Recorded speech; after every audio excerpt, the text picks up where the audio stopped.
2.5 ವರ್ಷ ಕೇವಲ 8,000 ಹುದ್ದೆಗಳ ನೇಮಕಾತಿ ಮಾಡಿರುವಂತಹ ಸಿದ್ದರಾಮಯ್ಯ ಅವರ ನೇತೃತ್ವದ ಕಾಂಗ್ರೆಸ್ ಸರ್ಕಾರ ಈಗ 56,000 ಹುದ್ದೆಗಳನ್ನು ಕೇವಲ 30 ದಿನಗಳ ಒಳಗಾಗಿ ನಾವು ಭರ್ತಿ ಮಾಡ್ತೀವಿ ಅಂತ ತಾವು ಹೇಳಿದ್ದೀರಿ.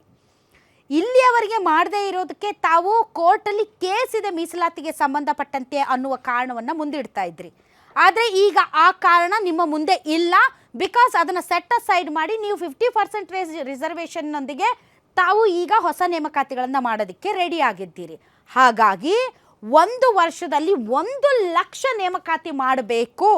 ಈ ಬಜೆಟಲ್ಲಿ ನೀವು ಏನೇನು ಮಾಡ್ತೀರಿ ಅನ್ನೋದರ ಕ್ಯಾಲೆಂಡರ್ 30 ದಿನಗಳ ಒಳಗಾಗಿ ಹೆಂಗೆ ಮಾಡ್ತೀವಿ, ಯಾವಾಗ ಎಕ್ಸಾಮ್ ಮಾಡ್ತೀರಿ, ಯಾವಾಗ ರಿಸಲ್ಟ್ ಕೊಡ್ತೀರಿ, ಯಾವಾಗ ಆರ್ಡರ್ಸ್ ಕೊಡ್ತೀರಿ ಅನ್ನೋದರ ಕ್ಯಾಲೆಂಡರ್ ರಿಲೀಸ್ ಮಾಡಬೇಕು. ಮತ್ತು ಮುಂದೆ ಇನ್ನು ಉಳಿದಂತಹ ತಿಂಗಳುಗಳಲ್ಲಿ ಯಾವಾಗ ನೀವು 50,000 ಬಾಕಿ ಹುದ್ದೆಗಳನ್ನು ಭರ್ತಿ ಮಾಡ್ತೀರಿ ಅನ್ನುವಂಥ ಕಮಿಟ್ಮೆಂಟ್ ಈ ರಾಜ್ಯದ ಯುವಕರಿಗೆ ಕೊಡಲಿಲ್ಲ ಅಂತಂದರೆ ಮಾರ್ಚ್ 10ನೇ ತಾರೀಕು ಕೇವಲ ಯುವಕರಷ್ಟೇ ಅಲ್ಲ, ಅವರ ಕುಟುಂಬವೂ ಕೂಡ ಪಾದಯಾತ್ರೆ ಮೂಲಕ ಇಡೀ 11ನೇ ತಾರೀಕು ಇಡೀ ರಾಜ್ಯದ ಗಮನವನ್ನು ಸೆಳೆಯೋದಕ್ಕೆ ಹೊರಟಿದ್ದಾರೆ.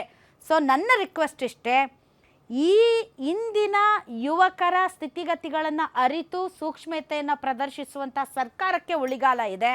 ಯುವಕರನ್ನು ಬೀದಿಗಿಳಿಸಿದರೆ ಅದರ ಎಫೆಕ್ಟ್ ಈ ಸರ್ಕಾರಕ್ಕೆ ಡೆಫಿನೆಟ್ಲಿ ನೋಡೋಣ. ಸಿದ್ದರಾಮಯ್ಯನವ್ರ ಮೇಲೆ ನಂಬಿಕೆ ಇದೆ ಏನು ಮಾಡ್ತಾರೆ ಅಂತ. ಈ ಯುವಕರ ಪ್ರತಿನಿಧಿಯಾಗಿ ಅಥವಾ ಅವರಿಗೆ ಒಂದು ಧ್ವನಿಯಾಗಿ ನಾನು ಕೂಡ ರಿಕ್ವೆಸ್ಟ್ ಮಾಡ್ಕೊಳ್ತಾ ಇದ್ದೀನಿ.